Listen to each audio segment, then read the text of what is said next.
Today we'll cover how to create a section using a variety of the inbuilt tools. All the tricks that we cover you can use in your own project, or if you'd like to follow the exercise using these project files, they're now available over on the free trial on the Patreon, along with every single other tutorial file for all of my ArchiCAD tutorials. Link will be in the description. Let's get started. So in a floor plan view, if we zoom out, we'll find a bunch of these different markers around. So we can just grab one of these, Control D to drag, and we'll line it up with our project where we want the section cut through our building. We'll pull this side in here, selecting the stretch on the pet palette and bringing it all the way in. There we go. Pull these dimensions out of the way. Now we'll cover how to create a new section in just a second, but for now, we'll cover how to actually open up the section and see what's inside. The quickest way is if we select the section marker and right click, and then go open with current view setting. We'll go full size. And if we zoom in, we've got our section. One thing I quickly want to share are all of these shortcuts. The top ones for Windows, the bottom ones for Mac, and they're going to help us navigate ArchiCAD so much quicker. So either write them down or take a screenshot. We'll be using these to navigate through our project. So let's go back to 2D by tapping F2 or function F2. Now, the second way to open up a section marker will be on our organizer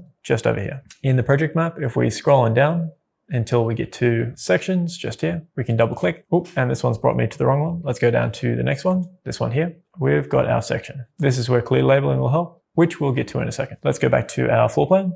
If we want to create a new section, all we need to do is go to the top toolbar and click on the section tool just here. This will let us create a new section by clicking once.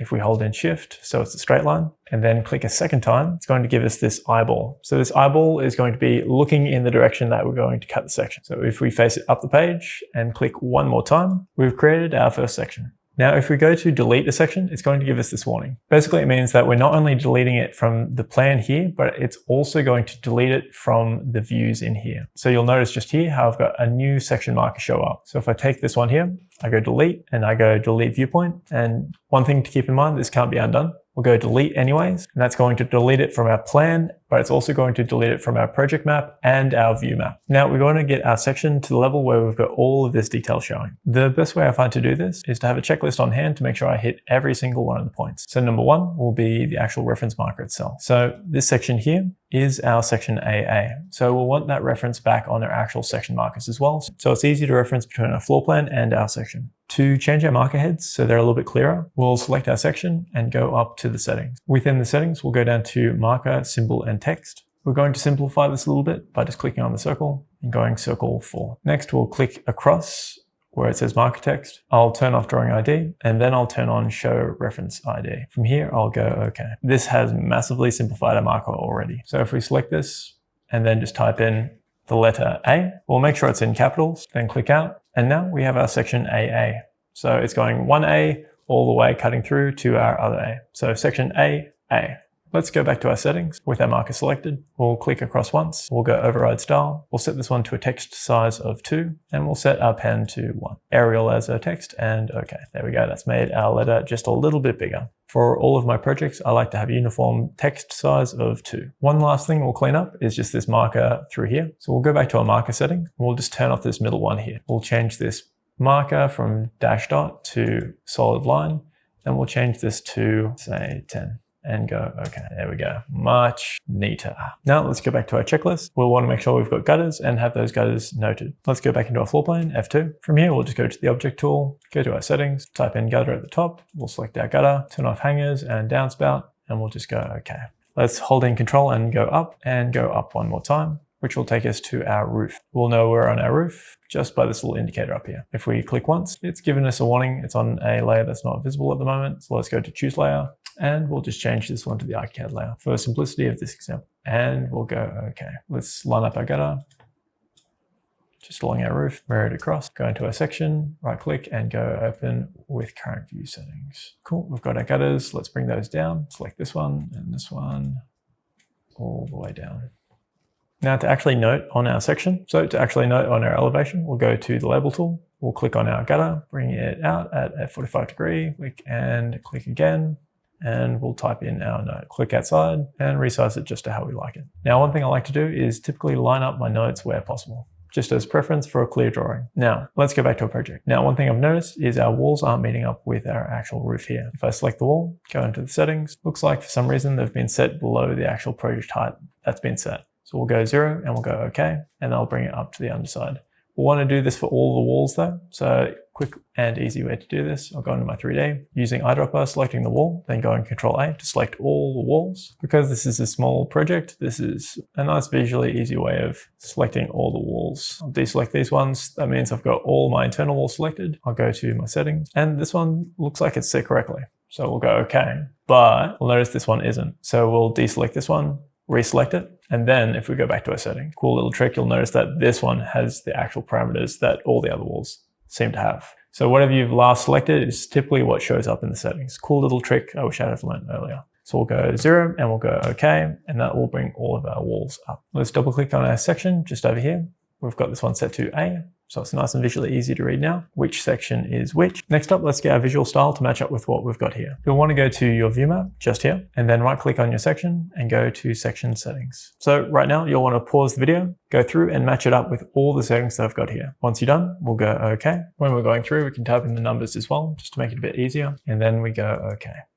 Now that we've got our section style, let's go ahead and get rid of these height markers. So I'll right click in our view map just over here and go to our section settings again. Go to story setting levels. We'll go to display output and we'll go none. And then we'll go OK. And that will turn all those off much cleaner and clearer. But we'll get some height markers going in a second. Don't worry, it's going to be easy to set up and very easy to adjust. We'll select our polyline tool. We'll go to polygonal method, this one just here, and we'll select our ground line and pull it just along through here. And holding in shift, we'll select one more time, double click, and we've got our line that lines up with our ground floor. I'll pull this one across to the side just for the time being, so we can see it all on this side. Next up, we'll want to label this. So we'll use the text tool, making sure our text size is 2. We'll double click and we'll go ground FFL, finished floor level. We'll click outside, select our text and bring it down to our line. Also make sure that the text is set to 1 and our line set to 1 as well, just so we've got uniform pen colors throughout. Next up, we'll want to go to our dimension tool, this one just here. Now, instead of our typical dimension that we use, we'll want to go all the way over to this one just here,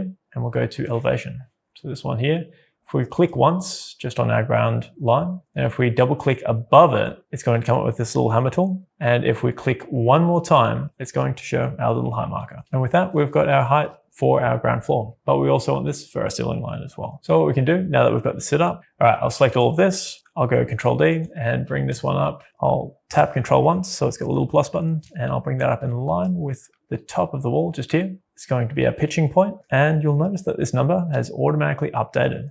Let's tidy this up. We'll zoom in. We'll call this one ceiling RL.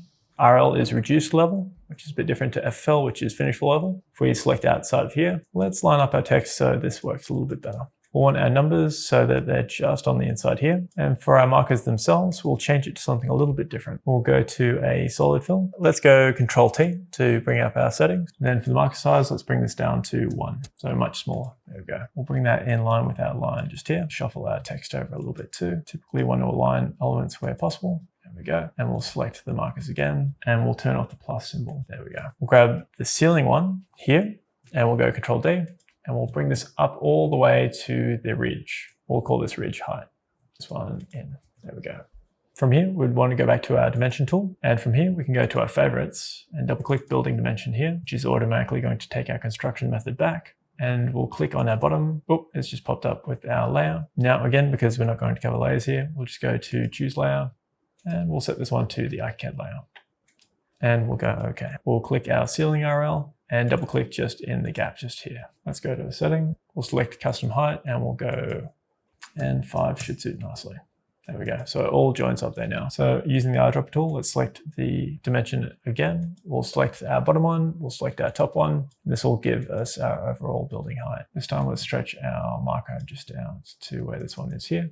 So this way we can easily adjust our height of our ridge if we do happen to change the pitch, and the numbers adapt accordingly. Let's go ahead and take this one, deselect our marker just here. We'll go Control M to mirror. We'll select from the ridge point and we'll flip this one around to the other side of the drawing. Now that we've finished up with this one for now. Now next up is our roof pitch, which is this one just here. This is actually pretty quick and easy. We'll select our polyline, select once on the actual roof itself, and select again along another point along the pitch. And then from here, we'll bring it out so it's parallel with the ground. Then we'll line it up with where we started the polyline and double click on that end node just there. So basically we just want to create a little wedge like this. This time we're going to select the angle dimension, this one just here. We'll select one point in the middle, making sure that our constructor type is this one just here, which is inner dimension. And we'll select our second point in the middle up the top again, this one just here. You'll see these little markers pop up here as well. And the last one we want to pop, so it's outside of the mouth just here. You'll notice a little hammer. So once we click that, it's going to draw in our pitch. Cool thing about doing it in this method is that if we do adapt our pitch, it will automatically change it so it matches whatever we change our polyline to. So if we bring this one back down, we can line it up with our pitch and automatically it's going to match exactly what this roof is just here. Now for the marker type, so my preference is this marker head just here. I'm going to go to our settings and reduce it just down to 2. There we go, that one in. And with that, we've got our roof pitch checked off. Next up is insulation, which is basically just a note pointing to the roof.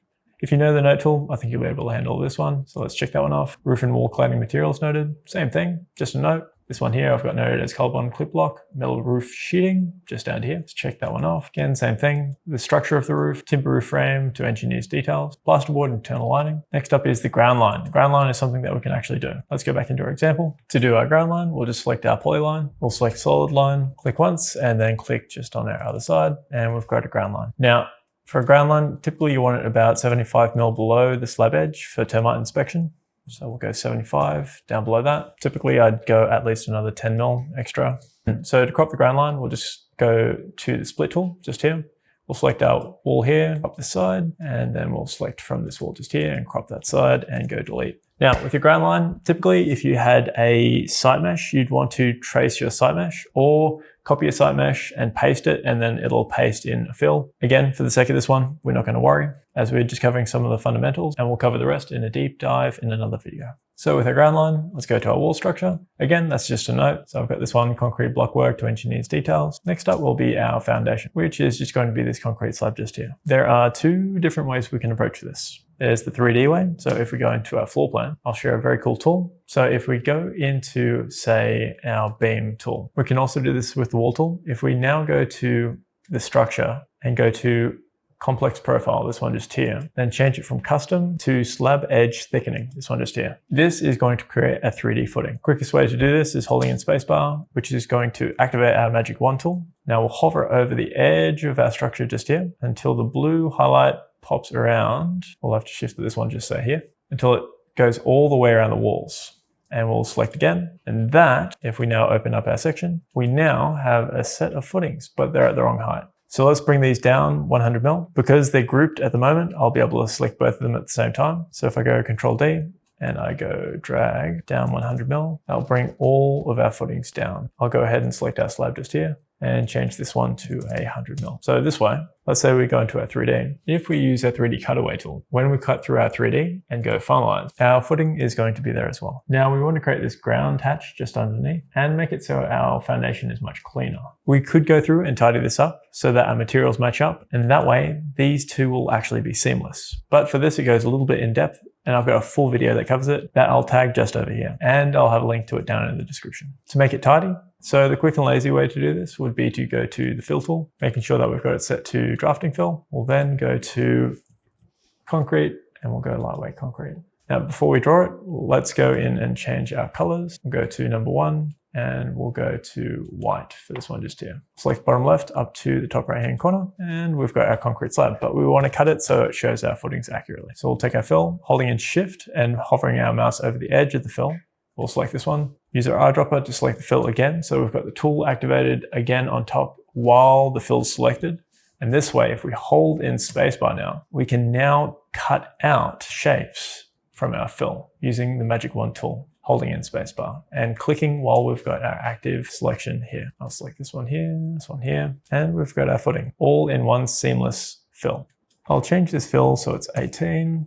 Nice and dark. And next up, we'll want to create our ground fill. So let's go ahead and select this fill. Just for convenience, we'll select the ground line just here, select all the way over to this one here. We'll select our fill. We'll go ahead and type in earth and hit enter. From here, we'll want our background to be white this time, and we'll have our lines as a light gray at 101 and enter. We'll turn off the outline, so it's just got the fill. And from here, we'll want to hold in Shift and select our footing, this one just here. We'll go right click and we'll go display order and bring to front. That way it's going to have that footing at the front of the drawing. Ideally, you want to draw things as much as possible in 3D so that when the documentation gets adjusted in the 3D model, it gets adjusted automatically in the 2D as well. But for a very simple project like this is a very quick workflow. Next up, to bring some character into our drawing, we can put some people and objects into the scene. ArchiCAD does have these inbuilt. If we go into the object tool and go to settings and type in people and scroll on down to the silhouettes and go OK, we can place these into our drawing. But personally, I wanted some more modern looking people. So while I was on Instagram, I found this page and just downloaded their DWGs. From here, I can just copy and paste these into my project and rescale them to suit. We are very close to our final image with just a few additions. So from here, I'll just add in a ceiling joist just above. Set this one so that it's the full width, and we'll go say 150 mil. I'll change this fill so it's a foreground fill and change the color so that it's white. I'll also draw in a ridge board just here. Now, for the sake of brevity, I've kept the structure very simple on this one. But if you do want a detailed look at how a structure typically goes together, I've got a full Architecture Essentials series where I go through a bunch of different books that show a lot more nuance in the actual structure itself, covering details from a myriad of different building structures. Now, most parts of your structure will be specified by your engineer, but to get a baseline for how things can work, having books at hand makes it so much easier to make sure that we're on the right track. I'll put a tag in the video and a link to the video playlist down below in the description.